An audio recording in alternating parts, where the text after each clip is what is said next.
Being accidentally fortunate is not the way to exist. This destiny business is a good insurance to handle your failure. What comes our way is not in our hands, but what we make out of it is 100% in our hands. Sadhguru, I have worked very much hard to secure the first rank in common entrance examination and place me here. But my brother says me that it's my destiny that has put me up here. Is it really my destiny or my hard work that placed me here? Where's your brother placed, huh?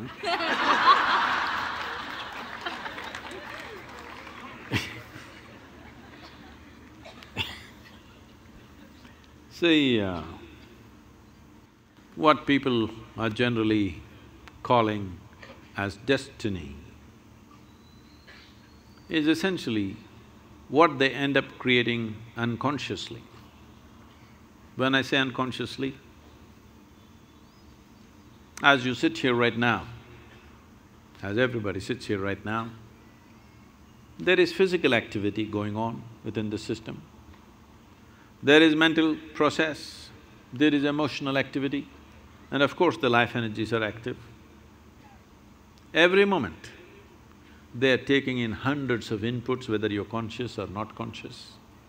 So if I ask you a question, since this morning, from the time you woke up till now, of these 4 dimensions of activity, how much have you conducted consciously? What percentage do you think? Few things. How much percentage do you think? 25%. You are very generous, man. It's well below 1%. If you walk from there to there, there will be 25 different kind of smells that you're not conscious of, but the body registers and records. There are 100 different kinds of sounds that the body registers that you're not conscious of. Like this throughout the day and night, in wakefulness and sleep, this is happening. When you are only conscious of less than 1% of your activity, definitely life will look like an accident. Hello? When 99% of the things that you're doing unconsciously, definitely life will look accidental. If the accident… See, it is so happened, somebody fell off on the street and had a brain injury, after that suddenly, they started working their mathematics in a wonderful way. But that was only one. 1,000 other people who cracked their skull never recovered from that, or they died, or those who lived on much diminished. So, being accidentally fortunate is not the way to exist. So, whenever a pleasant accident happens, we say it's destiny. Some of you even say, God doing things to me. When did you make a partnership with him? I don't know. So, shall I tell you a story? Are you okay? This happened. Sherlock Holmes, you know Sherlock Holmes? And Watson went out camping, and early morning, 3:30 a.m., Sherlock Holmes nudged Watson. He opened his eyes, "What? What do you see?" he asked.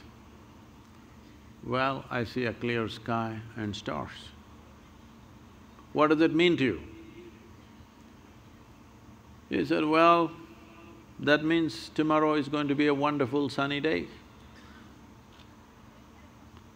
Then he asked, "What does it mean to you?"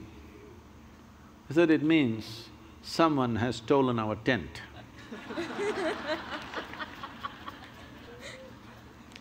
So, we don't know what went missing, and something may fall here and there by chance, but that's not the way life works. If a human being doesn't take it upon himself or herself to make their own destiny, they're still having an evolutionary problem. That is, they are still not yet fully there. Because being human means this, that we can conduct our life consciously. Being human means this, that we can craft our life the way we want.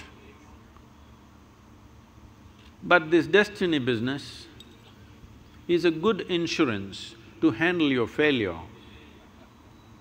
Whenever you fail, destiny, it's God's will.